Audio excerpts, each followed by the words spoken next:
What's up, good folks? I hope y'all can see me. Of course, I'm comedian Juice, owner of Rent from Juice, and I'm back with more information to help y'all get into the rental space or get you a car. Listen up. So we talking risk management and professional operation. Every blue moon you might see me look to the right. That's just me looking at my iPad. I got notes. I want to make sure you get all this information. Okay, let's go. So we're going to break this video down into three parts. We're going to do the vetting process, we're going to do the rental agreement, and we're going to do the check-in and the check-out process before you give up the keys. All right, let's get right into it.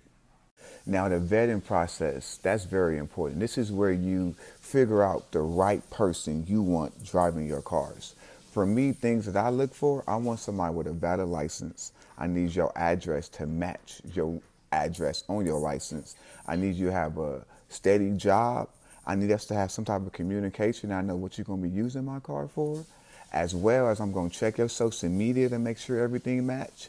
As well, I'm going to make sure any other questions or concerns I have, I'm going to bring to you before I rent out my car.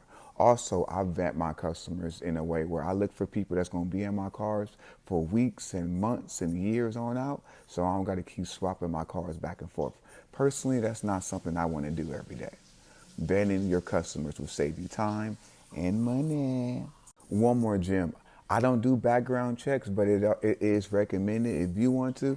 I personally like to be on the phone call and vet my customers personally because I know exactly the niche I'm looking for. I'm looking for those DoorDash, Instacart drivers, people that be driving around making money with the cars. That's how I know they're going to pay for the cars.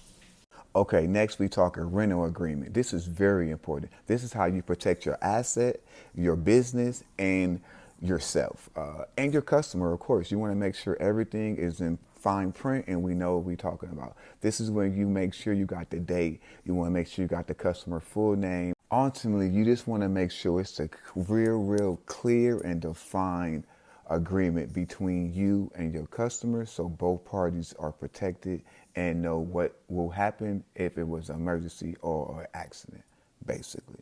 Very important. Make sure if you don't have an agreement or you don't know how to make one, hit me up. I'll show you, or you could just Google it, or you could look up different examples of agreements and then from there tweak yours to fit your needs.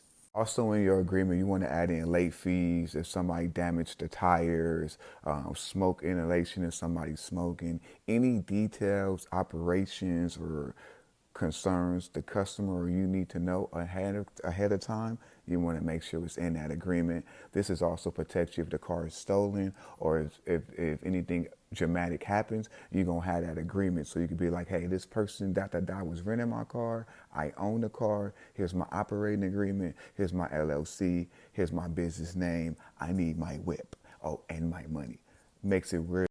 Also, make sure that agreement cover if you want your customers going out of state or staying in state. Depending on what state you started your rental business or you rent out cars, this is very important. If you don't have nobody that with a tow truck or something in another state, this will cost you a lot of money. All right, now we talking check-in and check-out process. This is very important. I like to always take my pictures of the car in front of the customer. I want you to see that I care about my car. I'm taking pictures, videos, all that right in your face so that way I could say, you see the way I gave you my car? I expect it back this way. I also do videos and I also ask the customers to do the same. That way when they bring my car back to me, I want the videos and pictures to match and look the exact the same. If it's not, I'm going to have to deduct you out that deposit. You also want to make sure there's no check engine lights on. You want to make sure everything is operating and moving properly for the car. You don't want no issues for your customer. You don't want them to have to call you and say this is not working or why this is not starting. Make sure all these things is fixed and prepared. Make sure the car is clean before the customer pick it up. Make sure it smells good before they pick it up. You want to do all the legwork before the customer get there for a quick, clean, happy experience. This is when everything you was doing before you rented this car out is going to be implemented. So that means your tracker should already be on the car, it should already be washed, it should already have the insurance up to date, the agreement should already be signed, the payment should be already made. The only step is for the customer to check out the car, pick up the keys, whip that thing. So there you have it. That's the basic for the risk management and professional operation. If you have any questions, comments, learn something, tag, subscribe, tell a friend, rent a car. It goes a long way. Rent from Juice. We got cars.